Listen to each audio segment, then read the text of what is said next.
The Man Who Never Came Home.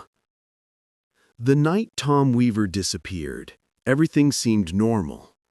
At least, that's what his wife, Sarah, told the police. He had kissed her goodbye after dinner, a quick peck on the cheek before heading out to finish some paperwork at his construction site. He said he'd only be an hour.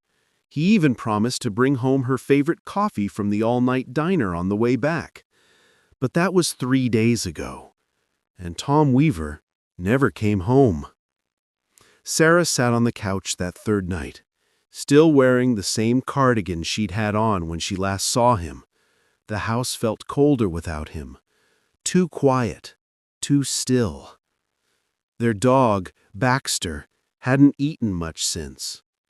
Every time headlights passed outside, the dog lifted its head and wagged its tail, expecting Tom to walk in. But the driveway stayed empty.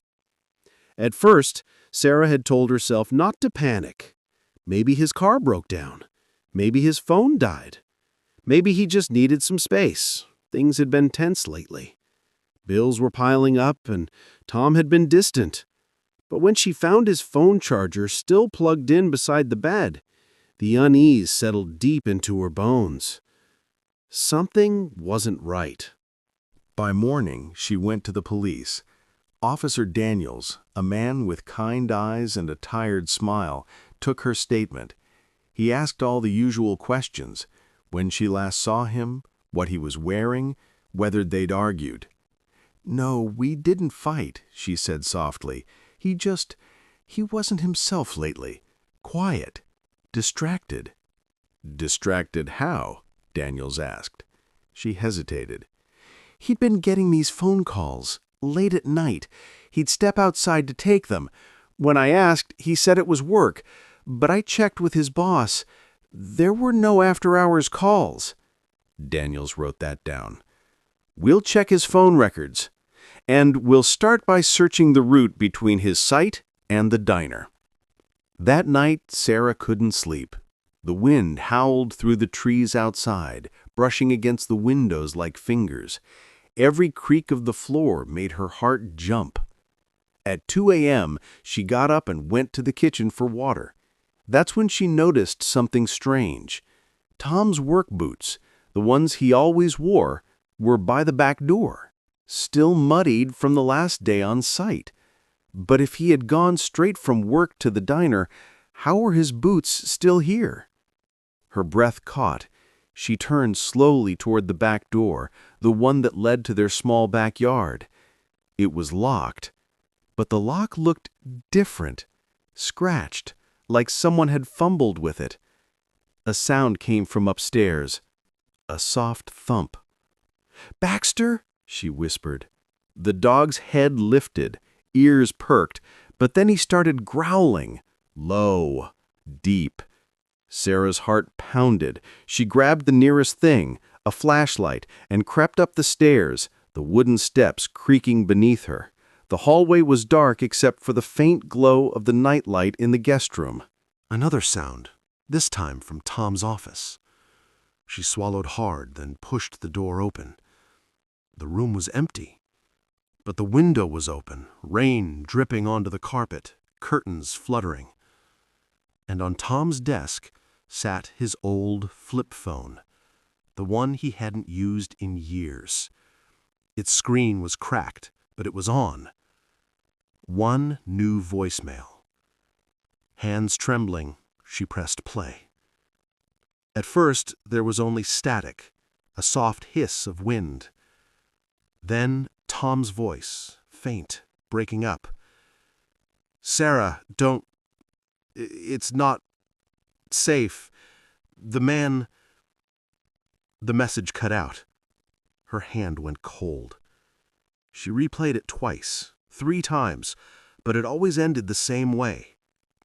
By the next morning, the police found Tom's truck, parked near the edge of the old quarry, less than 5 miles from their house. The driver's door was open. The keys were still in the ignition.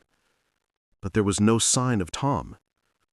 They searched for 2 days, divers in the murky water, dogs combing the woods, helicopters scanning from above. Nothing.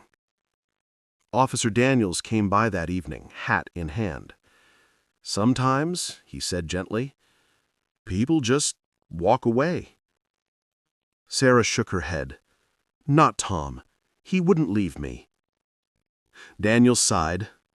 "We'll keep looking." But as the days turned into weeks, the case went cold. Months later, Sarah tried to rebuild her routine.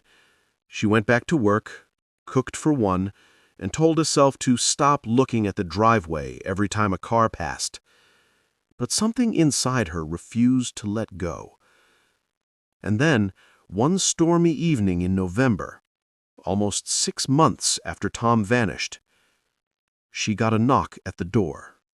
When she opened it, no one was there. Just an envelope on the porch, damp from the rain. Her name was written across it in Tom's handwriting. Heart racing, she tore it open. Inside was a photograph, old, creased, taken on their wedding day. Tom's smile was bright, his arm around her waist. But there was something else. In the corner of the photo, almost hidden behind them, was a faint reflection in the window. A man standing outside, his face blurred, watching. She flipped the photo over. On the back, in shaky writing, were the words, "He's still here." That night, Sarah didn't sleep. Every sound in the house felt louder. The clock ticking, the wind brushing the glass, Baxter pacing the hallway. She sat on the couch, clutching the photograph, trying to convince herself it was some cruel prank. But then she heard it, a car pulling into the driveway. Headlights cut through the blinds. Her heart leapt. She ran to the window. Tom's truck, covered in mud. Engine still running. She threw open the door, rain splashing across her feet, but the driver's seat was empty. On the passenger seat lay Tom's old wedding ring and a diner coffee cup, still warm. Sarah stepped back slowly, heart pounding in her ears. Then her phone buzzed. One new voicemail. She pressed play. It was Tom's voice again, this time clearer.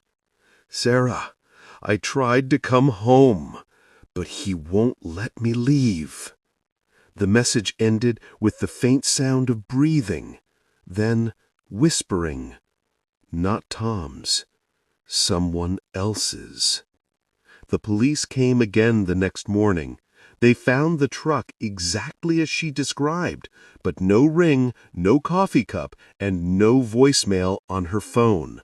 Just one new text message she swore she didn't send, from her own number. It said, "He's home." Now, every night, Sarah still leaves the porch light on. The neighbors say she talks to someone who isn't there. Some nights, people driving past swear they see a man sitting on her porch swing, soaked from the rain, staring at the house, waiting. Because sometimes the ones who never come home never really leave.